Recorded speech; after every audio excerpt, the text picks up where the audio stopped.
ही हळद आहे, ही घरगुती आहे बघा. शिजवून आणलेले आहेत त्याने हळकुंड आणि फक्त आता ती दळायची आहेत.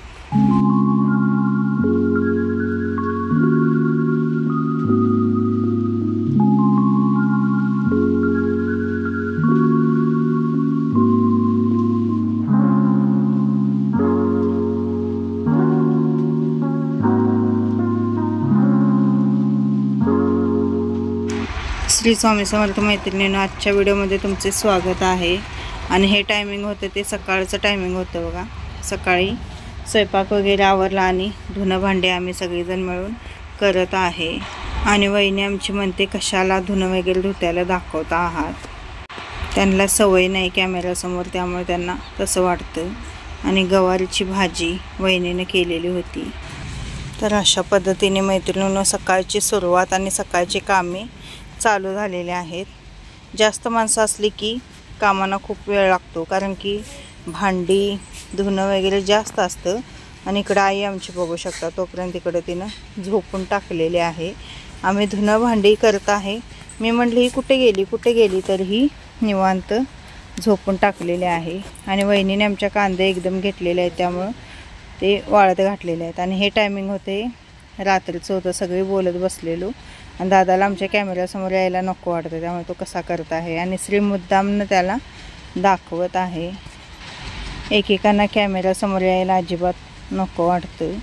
आणि कॅपकटवर व्हिडिओ एडिट कसं करायचं ते मला तो दाखवत होता भाचा, आणि मी ते बघत होते. आणि त्यानंतर हा व्हिडिओ आहे तो दुसऱ्या दिवशी सकाळचा आहे. इथं पाणी आम्ही चुलीवर तापवतो. इथं बाहेर चूल गाठलेली आहे. आणि कापूस असतो बघा. इकडे इचलकरंजीमध्ये कसं असं जे माग असतात कापड तयार होतं त्याचा असा कापूस मिळतो. त्या कापसावरच पाणी तापवत असतात. जळण वगैरे इथं विकत आणावं लागत नाही. प्रत्येक घरामध्ये तुम्ही बघू शकता इचलकरंजीमध्ये असं कापसावरच पाणी तापवतात. किंवा कापसाचे जे गोळे बनवतात त्याच्यावर, म्हणजे हाच कापूस पाण्यात बुडवायचा आणि त्याचे गोळे बनवायचे आणि ते वाळवायचे. त्याने सुद्धा खूप चांगलं म्हणजे पाणी तापतं. पावसाळ्यात सुद्धा म्हणजे अजिबात चूल विजत नाही. एकसारखं असं पेटलं जातं आणि घालत बसायला लागत नाही. कापूस असला तर कसं एकसारखं घालत बसावं लागतं. पण जर तुम्ही गोळे बनवले तर ते 1-2 गोळे घातले तर तुमचं एका माणसाचं पाणी तापतं. जास्त जर पाऊस पडत असेल तर मग 4-5 गोळे लागतात. आणि लाकडं वगैरे नसली तरी चालतात. त्यामुळं अशा पद्धतीने इथं पाणी तापवलं जातं. गोरगरिबांचं शहर म्हटलं तरी काय हरकत नाही. अगदी सगळी सर्वसामान्य माणसं, म्हणजे शून्यातनं काही नाही आहे त्या कपड्यावर आलेले लोक आहेत इथं. आणि त्यातनं सुद्धा त्यांनी खूप प्रगती इथं येऊन केलेली आहे.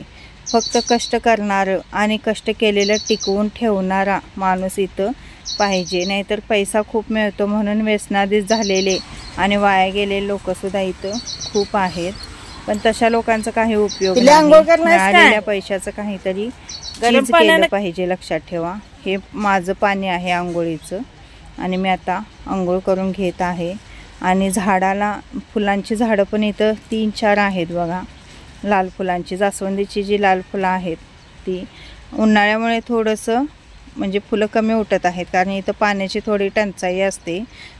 5-6 दिवसातनं एकदा पाणी येतं. कधी तर आलं तर 1 दिवस आडसुद्धा येतं, नाहीतर मग 5-6 दिवसातनं एकदा पाणी येतं. त्यामुळं मग पाणी झाडांना वगैरे घालायसाठी नसतं, त्यामुळे फुलं जरा कमी उठत आहेत. नाही तर पावसाळ्यात पूर्ण अशी फुलं सगळी झाड असं भरलेलं असतं फुलानं.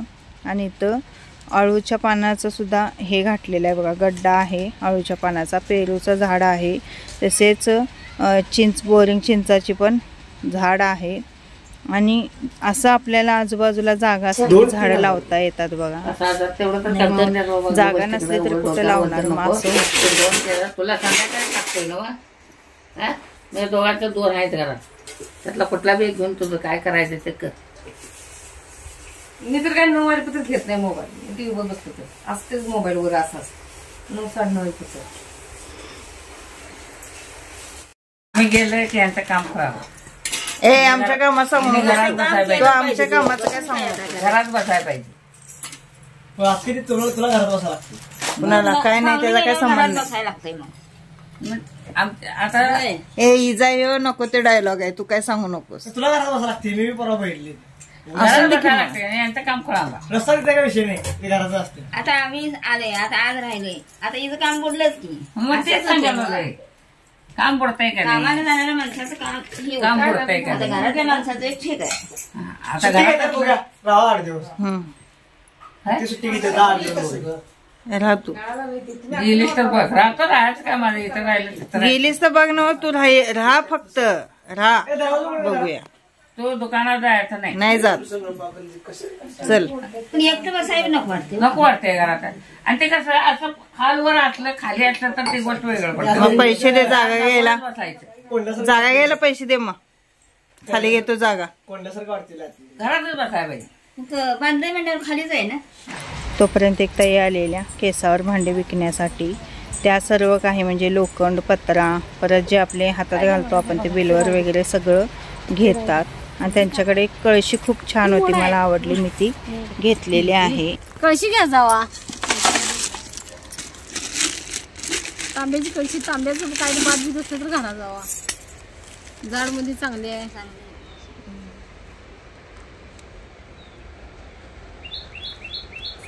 कशी आहे कळशी? ती 1300 रुपये. हो, 1300 रुपयेच काय द्यायचं मावशी तुम्हाला? काय कोण असेल ती असलं बाद झाल्यानं. तर ही कळशी मी घेतलेल्या मैत्रिणीनं 600 रुपयाला त्या ताईने ती कळशी दिलेली. मला कळशी महागला आली का स्वस्तला आली ते पण कमेंटद्वारे मला नक्की कळवा. आणि वहिनीच्या आईने त्यांच्या घरात हळद शिजवलेली होती, ती आणलेली हळकुंड.